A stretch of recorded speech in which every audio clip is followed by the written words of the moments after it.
بسم اللہ الرحمن الرحیم۔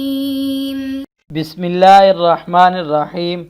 عزیز طلبہ کرام، السلام علیکم ورحمۃ اللہ وبرکاتہ۔ 16ویں سبق کے پہلے حصے کے اندر ہم نے باپ شریک بہنوں کے احوال پڑھے۔ ان احوال کے اندر جو آخری حال تھا کہ جب باپ شریک بہنیں بیٹے، پوتے یا والد اور دادا جی کی وجہ سے ساقط ہو جاتی ہیں، تو یہاں ہم اس بات کی طرف بھی آپ کی توجہ دلانا چاہتے ہیں کہ جب ہم نے جد کے احوال پڑھے تھے یعنی دادا جی کے، تو وہاں پہ یہ بات آئی تھی کہ دادا جی کے والد صاحب کے احوال میں 4 مسئلوں کے اندر فرق پایا جاتا ہے۔ تو ان مسئلوں میں سے پہلا مسئلہ وہ یہی ہے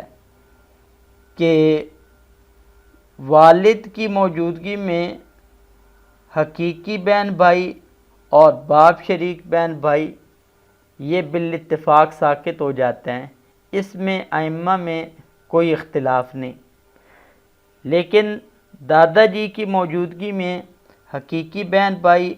اور باپ شریک بہن بھائی یہ ساقط ہوتے ہیں یا نہیں، تو اس کے بارے میں امام اعظم ابو حنیفہ رحمۃ اللہ علیہ جد کو اب کے قائم مقام کرتے ہوئے جیسے اب کے ہوتے ہوئے ان کو ساقط کرتے ہیں، اسی طرح وہ جد کی موجودگی میں بھی ساقط کرتے ہیں، جبکہ باقی ائمہ یعنی کہ حضرت امام ابو یوسف رحمۃ اللہ علیہ، امام محمد رحمۃ اللہ علیہ اور اسی طرح امام شافعی، امام مالک، امام احمد بن حنبل، ان سب حضرات کے نزدیک یہی ہے کہ اب کی موجودگی میں تو حقیقی بہن بھائی اور باپ شریک بہن بھائی ساقط ہوں گے، لیکن دادا جی کی موجودگی میں یہ ساقط نہیں ہوں گے۔ تو اس کی تفصیل انشاءاللہ ہم مقاسمۃ الجد کے اندر پڑھیں گے۔ آگے اس کے بعد احوال النساء کے اندر نمبر ہے احوال الاخوات لام کا، لیکن جیسا کہ ہم پہلے یہ بات کر چکے ہیں کہ جب ہم نے اخ لام کے احوال پڑھے تھے کہ ان میں مذکر اور مؤنث تقسیم وراثت کے اعتبار سے اور استحقاق وراثت کے اعتبار سے برابر ہیں، تو بالکل جو احوال اخ لام کے ہیں وہی اخت لام کے بھی ہیں، لیکن یہاں پر ہم ان کو ایک دفعہ پھر دہرا دیتے ہیں تاکہ طلبہ ان کو اچھی طرح ازبر کر لیں۔ تو ماں شریک بہنوں کے احوال وہ وہی 3 ہیں۔ نمبر 1 السدس للواحدہ، اگر ایک بہن ہو ماں شریک بہن تو اس کو 6واں حصہ ملے گا، یعنی کہ اگر میت نے اپنے ورثاء کے اندر اخت لام کو چھوڑا ہو اور اس کے ساتھ چاچا جی ہوں، تو اس صورت میں اخت لام کو 6واں حصہ ملے گا، اور جب کہ چاچا وہ اسبہ بنیں گے۔ ایک ہی صاحب فرض موجود ہے تو اس کے مخرج سے ہم نے مسئلہ شروع کیا، اور تو 6 کا سدس 1 وہ اخت لام کو دے دیا، باقی جو 5 بچے وہ ہم نے چاچا کو بطور اسبہ کے دے دی۔ دوسرا ان کا جو حال ہے وہ اگر 2 یا 2 سے زیادہ ہوں تو اس صورت میں ان کو 1/3 دیا جائے گا۔ تو اس کی بھی ہم مثال دیکھتے ہیں کہ جیسے 2 بہنیں ہوں ماں شریک ورثاء میں اختان لام، اور ان کے ساتھ اسی طرح چاچا ہوں، تو اب وراثت کے اعتبار سے ماں شریک بہنوں کو 1/3 ملے گا یعنی ثلث، اور چاچا اسبہ ہوں گے۔ ایک ہی صاحب فرض موجود ہے تو اس کے مخرج 3 سے مسئلہ شروع کیا، تو 3 کا ثلث 1 وہ اختان لام کو دے دیا، باقی جو 2 بچا تو وہ ہم نے چاچا کو بطور اسبہ کے دے دیا۔ تیسرے ان کی حالت وہ میت کی اولاد موجود ہو، بیٹا ہو یا پوتا ہو، اور اسی طرح میت کا والد اور دادا ہوں، تو اس صورت میں جو ماں شریک بہن بھائی ہیں وہ ساقط ہو جاتے ہیں۔ جیسے ہم مثال دیکھتے ہیں کہ ابن موجود ہے میت کا بیٹا، اور ساتھ میں اخت لأم ہے، تو اس صورت میں ابن کے ہوتے ہوئے ابن اسبہ ہوگا اور اخت لأم یہ محروم ہو جائے گی، اور کل ترکہ وہ ہم ابن کو دے دیں گے۔ یہی صورت ابن الابن میں بنے گی، اور یہی صورت اب کی صورت میں بھی اور جد کی صورت میں بھی بنے گی۔ باقی دلائل بھی وہی ہیں کہ جو اخ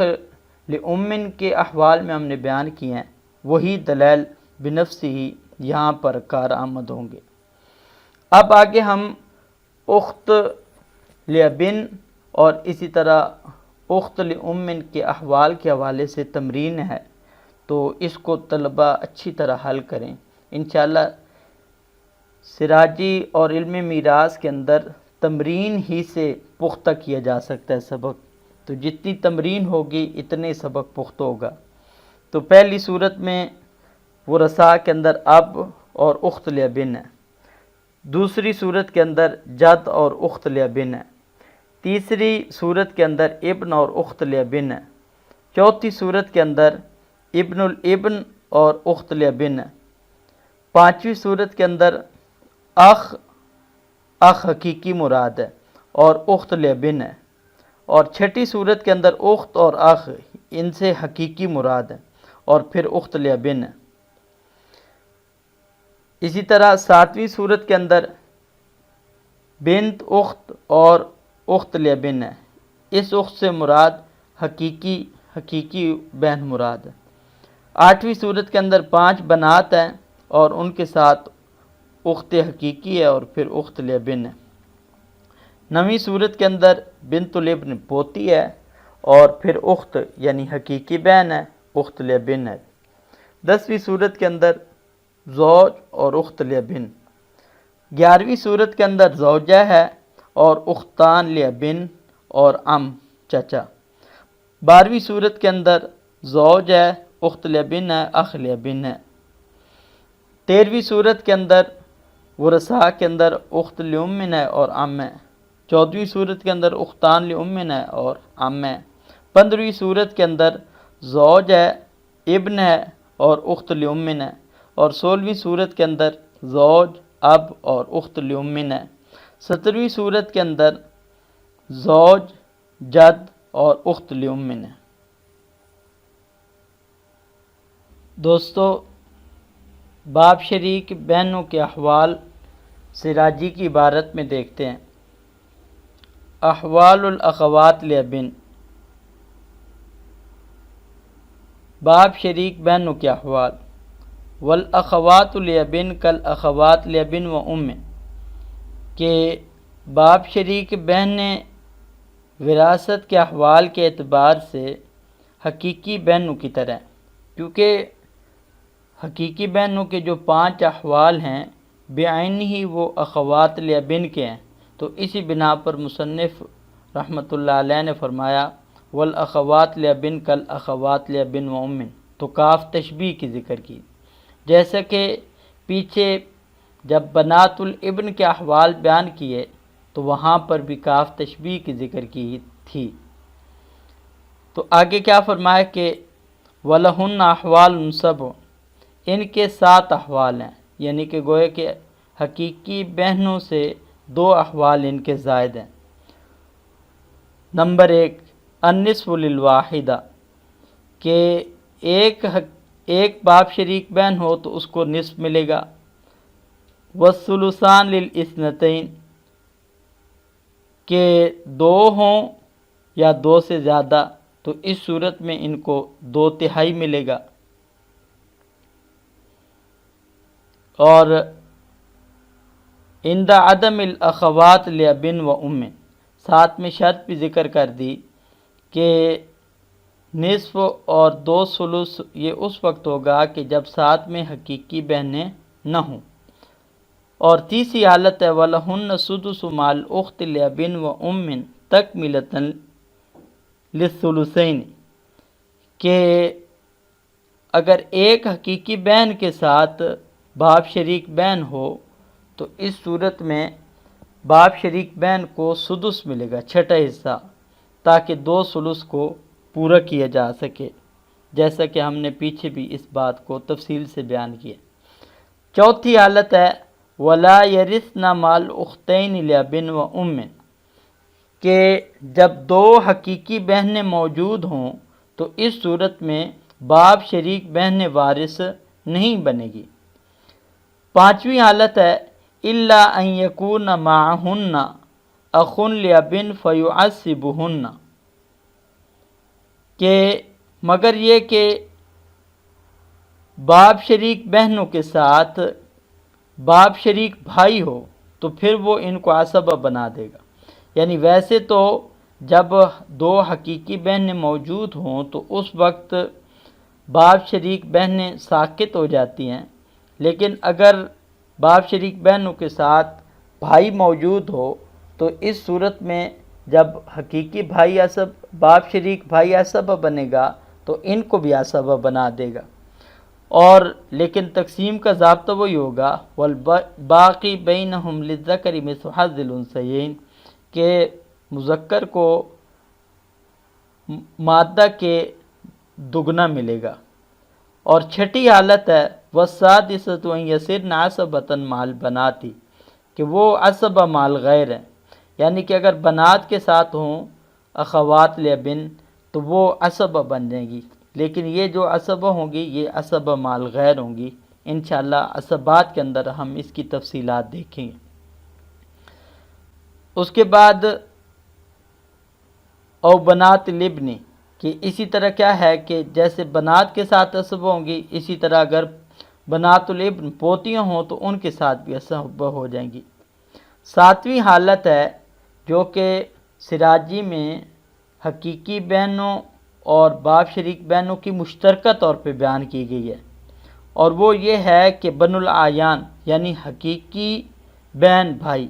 والعلات